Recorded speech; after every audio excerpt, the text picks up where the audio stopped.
ఇచ్చారు కాబట్టి ఎంతమందిని అలౌ చేస్తారనేది లిస్ట్ వైసీపీ రెంటపల్లిలో నుంచి వెళ్ళాలి అని అనుకుంటే పూర్తిగా ఎక్కడికక్కడ వాహనాలని ఆపుతున్న ప్రయత్నం అయితే జరుగుతోంది. ఓన్లీ కొన్ని వాహనాలు మాత్రమే పంపిస్తున్నారు. అది కూడా చెక్ చేసుకుని తనిఖీ చేసి ఇక్కడి నుంచి పంపిస్తున్నారు. ఎస్, ఇందాక మీరు అడుగుతున్నట్టుగా 100 మంది అనేది ఎస్పీ అయితే 100 మందికి అనుమతిస్తున్నామని చెప్పారు. కానీ ఆ 100 మంది లిస్టు ఇప్పుడు దాకా వైసీపీ కావచ్చు, వైసీపీ నేతలు ఎవరు కూడా పోలీసులకి మాకు ఇవ్వలేదు అనేది. సో ఈ నేపథ్యంలో ఇక్కడ పోలీసులకి సంబంధించిన కావచ్చు, లేకపోతే ఇక్కడ మనం చూడొచ్చు జిల్లా ఎస్పీ కూడా, పల్నాడు ఎస్పీ కూడా పూర్తిగా కూడా పర్యవేక్షణ చేస్తున్న నేపథ్యం. ఎక్కడికక్కడ పోలీస్ సిబ్బంది కావచ్చు, పోలీసు పల్నాడు ఎస్పీ కూడా ఇప్పుడే ఇక్కడికి చేరుకుంటున్న పరిస్థితి అయితే ఉంది. ఆయన కూడా పెద్ద ఎత్తున తన కాన్వాయ్తో ప్రతి ఒక్కటి మానిటరింగ్ చేస్తున్న పరిస్థితి. ఏం జరగబోతుంది, ఏం జరుగుతోంది అనే వ్యవహారాలను కూడా ఎస్పీ కావచ్చు వీళ్ళందరూ కూడా మాట్లాడే ప్రయత్నం అయితే చేస్తున్నారు. ఒకసారి వాళ్ళతో కూడా మాట్లాడించే ప్రయత్నం ఒకసారి చేస్తాను.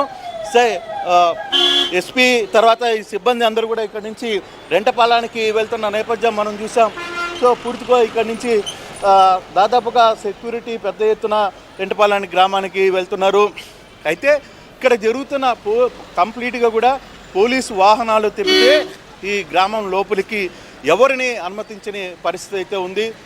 కంప్లీట్గా ఈ ఏరియా మొత్తాన్ని కూడా తమ కంట్రోల్లో పెట్టుకుంటున్న పరిస్థితి పోలీస్.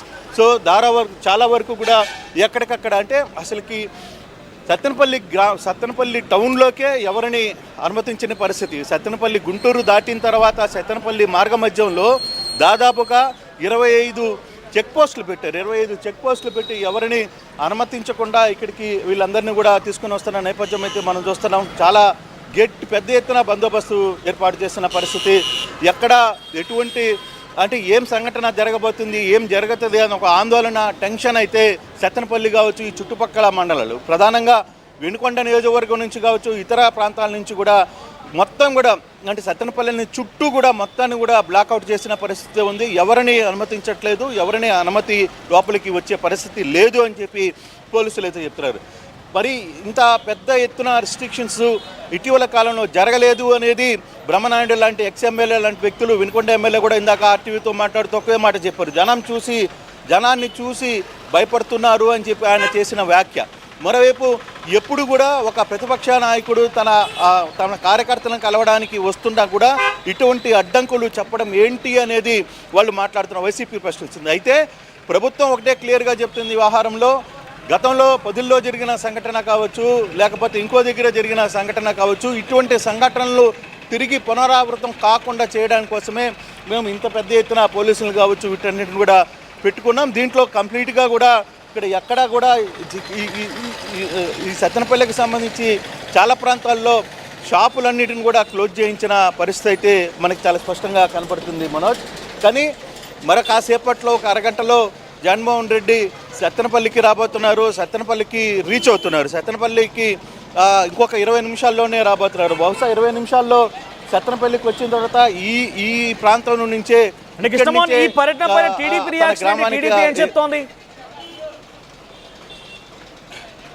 టీడీపీ క్లియర్గా ఒకటే చెప్తుంది. కేవలం ఇక్కడున్న ఎమ్మెల్యేలు కావచ్చు, టీడీపీ నేతలు కావచ్చు, వాళ్ళందరూ క్లియర్గా చెప్పేది ఒకే అంశం.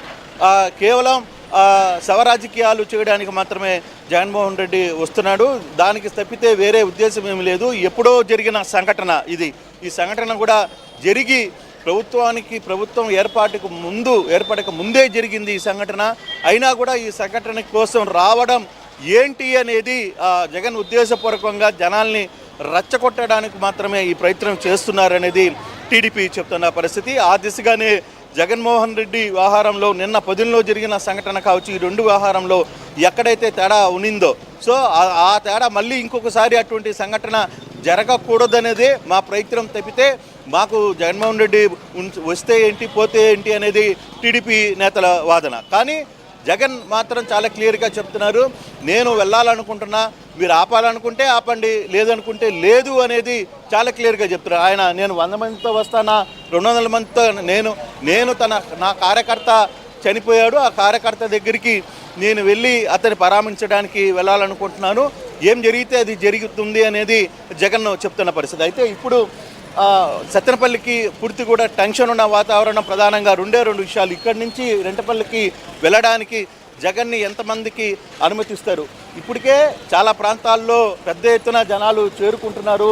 వైసీపీకి సంబంధించిన కార్యకర్తలు సత్తెనపల్లికి మధ్యలో చాలా ప్రాంతాల్లో చేరుకుంటున్న నేపథ్యం అయితే మనం చూస్తున్నాం. మరి ఫర్దర్గా ఎటువంటి సిచ్యువేషన్ ఉంది, ఎటువంటి పరిస్థితులు ఇప్పుడు జరగబోతున్నాయనే ఒక ఉద్రిక్తత వాతావరణం అయితే మాత్రం ఖచ్చితంగా ఈ ప్రాంతంలో చోటు చేసుకుంది. ఇప్పుడు రెంటపల్లికి పోవడానికి ఎంతమందిని అనుమతిస్తారు అనేది పెద్ద చర్చనీయాంశమైన పరిస్థితి.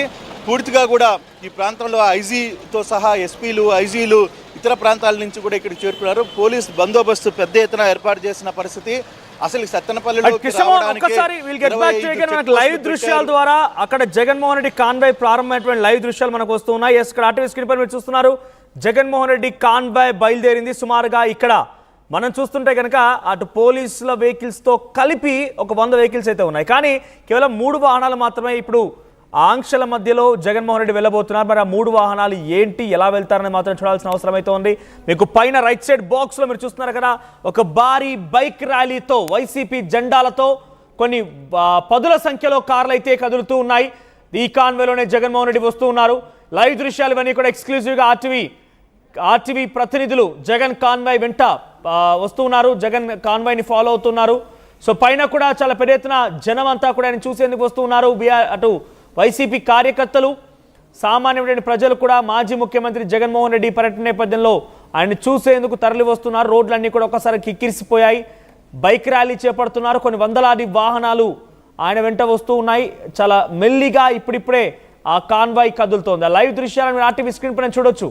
సో రైట్, ప్రస్తుతం ఆయన కాన్వాయ్ కదులుతోంది. ఎస్, చూడండి ఏ స్థాయిలో జనం ఉన్నారో చూడండి ఒకసారి. చాలా కిక్కిరిసిపోయే జనం భారీ బైక్ ర్యాలీతో కాన్వాయ్ని ఆయన ముందు కదిలిస్తూ ఉన్నారు. సో కేవలం 3 వాహనాల్లో లోపలికి వెళ్ళాలి. 100 మంది అంటున్న నేపథ్యం మరంతా ఎక్కడ ఆగుతారు, వీళ్ళంతా ఎక్కడి వరకు వస్తారు? ఇప్పుడు పోలీసులకు ఒక బిగ్ సవాల్గా మారింది. అందరినీ ఎలా కంట్రోల్ చేయాలనేది. ఆంక్షలు అయితే విధించాం, కొన్ని కఠినమైన చర్యలు తీసుకుంటామని చెప్పినప్పటికీ ఇంతటి స్థాయిలో ఒక భారీ కాన్వాయ్తో కొన్ని వందలాది మంది వాహనాలకు సంబంధించి వస్తున్నారు జగన్మోహన్ రెడ్డి. మనం చూస్తున్నాం చాలా దూరం నుంచి ఆ వాహనాలకు సంబంధించి ఆ వాహన శ్రేణి కనబడుతోంది మనకి. ప్రస్తుతం రెంటపాల నుంచి ఎక్కడికైతే ఇప్పుడు జగన్ వెళ్తున్నారో అక్కడి నుంచి మా ప్రతినిధి శ్రీనివాస్ అందుబాటులో ఉన్నారు. శ్రీనివాస్, సో ప్రజెంట్ అక్కడ సిచ్యువేషన్ ఏంటి? జగన్ బయలుదేరిపోయారు. కాన్వాయ్కి సంబంధించి ఎక్స్క్లూజివ్ దృశ్యాలని మనం ఆర్టీవీ స్క్రీన్ పైన చూపిస్తున్నాము. కొన్ని వందలాది వాహనాలతో బయలుదేరుతున్నారు. సో ఇప్పుడు ఒక పోలీసులకి బిగ్ ఛాలెంజింగ్ టాస్క్ అనుకోవాలి. ఎందుకంటే 100 మందిని అనుమతిస్తాం, 3 కార్లు మాత్రమే లోపలికి అనుమతిస్తామని చెప్పి ఆంక్షలు విధించిన నేపథ్యంలో చూస్తుంటే లైవ్లో మాత్రమే వందలాది వాహనాలతో వస్తున్నారు. భారీ వాహన ర్యాలీగా వస్తున్నారు ఆయన. అప్డేట్స్ ఏంటి? ప్రజెంట్ రెంటపాల దగ్గర సిచ్యువేషన్ ఎలా ఉంది? ఇక్కడ మనోజ్, రెంటపాల గ్రామంకి ఈరోజు వైఎస్ జగన్మోహన్ రెడ్డి పర్యటన నేపథ్యంలో కూడా పోలీసులు కొన్ని ఆంక్షలు పెట్టిన వాస్తవము. కేవలం 3 వాహనాలు, కేవలం 100 మంది కార్యకర్తలు, పార్టీ శ్రేణులతోటే ఈ కార్యక్రమానికి రావాలని చెప్పేసి జిల్లా ఎస్పీ నేరుగా ప్రెస్ మీట్ పెట్టి చెప్పిన సందర్భంలో కూడా, కానీ ఇక్కడ పరిస్థితి అయితే మేము చూస్తున్నాం విజువల్స్లో ఏమాత్రం ఆరు పెట్టిన నిబంధనలకు కానీ ఇక్కడికి వస్తున్న ప్రజానికానికి కానీ సంబంధం లేకుండా ఉంది మనోజ్. ఎందుకంటే ఇప్పటికే ఇక్కడికి వాహనం